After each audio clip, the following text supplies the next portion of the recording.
Okay. All right. So we're back here. So last thing I want to talk about is exclusivity in terms of distribution and marketing. Make sure you're negotiating clear on who is gets an exclusive release or on a specific platform or store, and what the trade offs are of such.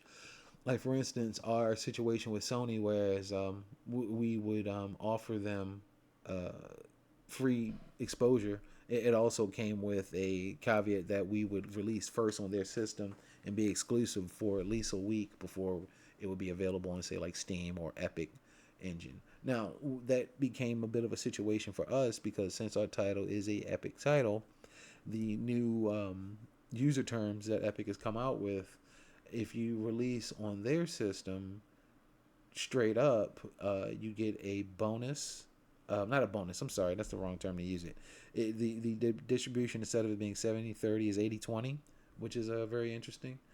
So it's just something to think about because when you look at all the number of different marketplaces out there, I would say that the end goal is to get on all of them in some way, shape, or form. But I think it behooves you to sit and do some research on what of those systems are going to suit you best to start with.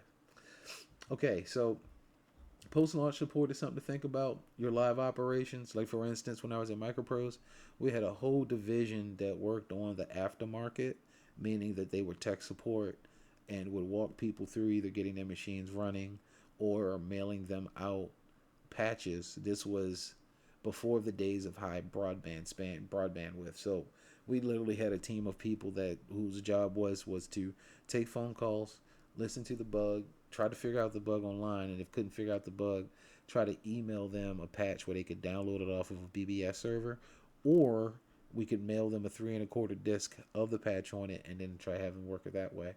The type of things you have to think about. What type of operations do you need? What do you have to work on?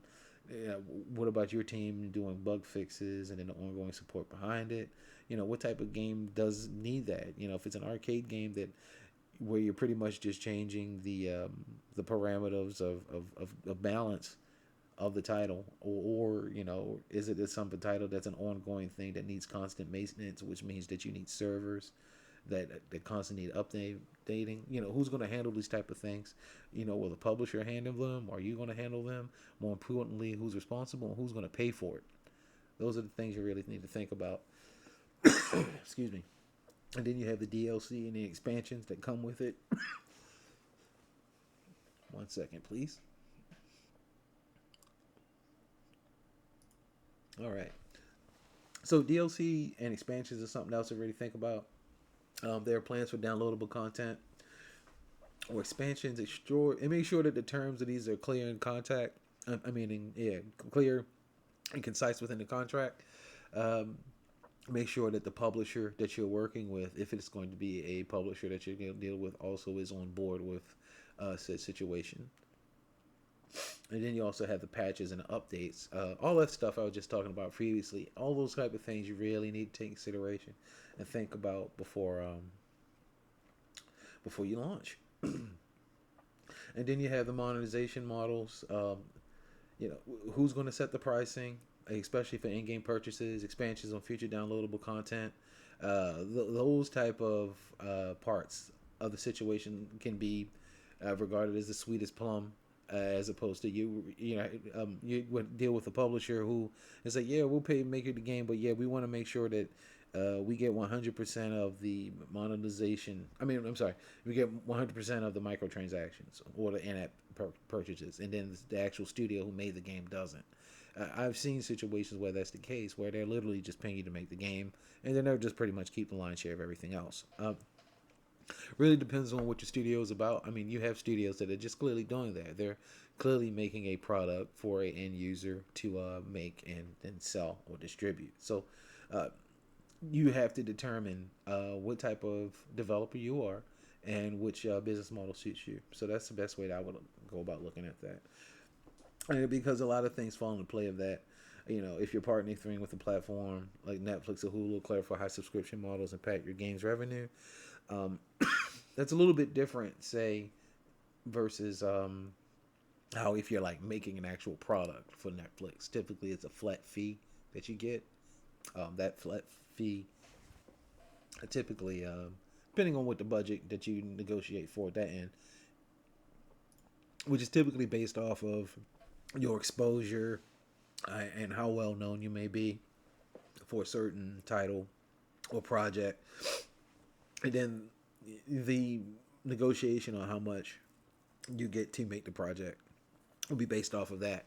Very seldom have I seen on Netflix, especially when it comes to their viewing situation. Very seldom have I seen them actually have a situation where they pay out after the fact. They typically pay upfront in advance for the services, and then pay for finalization when services are done. And then there's typically no secondary or residual income that comes from that. So that's one of the little caveats, and that's not just Netflix. That's also dealing with Hulu. That's dealing with Amazon as well. They typically pay upfront and don't deal in the concept of residuals based off of viewership or any of that type of setup. Okay, so something else to think about: legal protection rights, warranties, and liabilities. Protecting your team from legal risk by clarifying warranties, liabilities, limitations, especially in case of lawsuits or disputes. You'd be surprised what type of things get out there, especially when you become a name.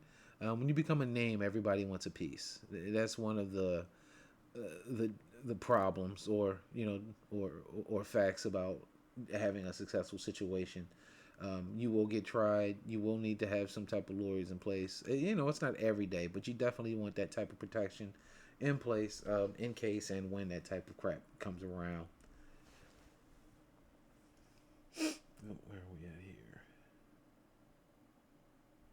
Yeah, non-competitive, non-disclosure agreements. They can be kind of sticky sometimes.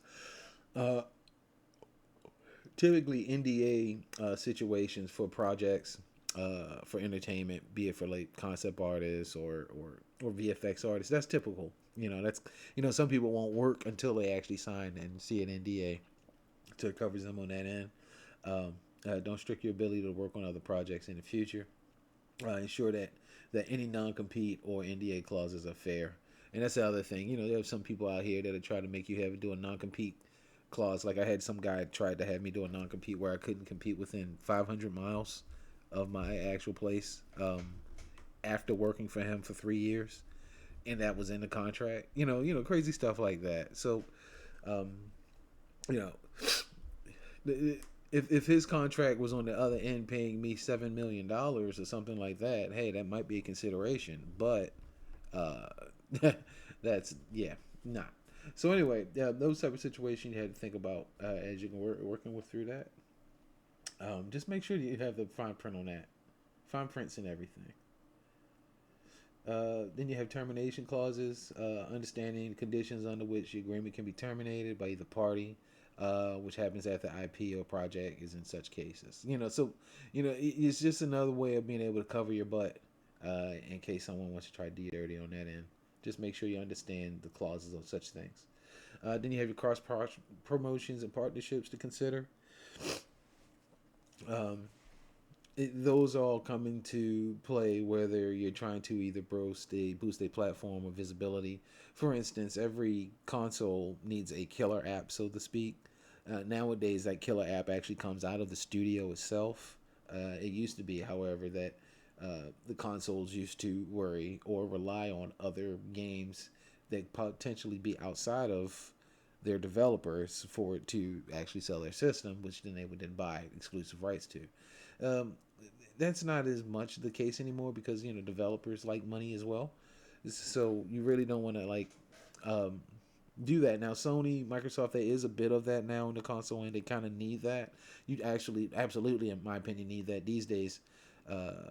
Considering you look at how affordable or it's starting to be affordable certain things like gaming PCs and the different options that are out there available to you.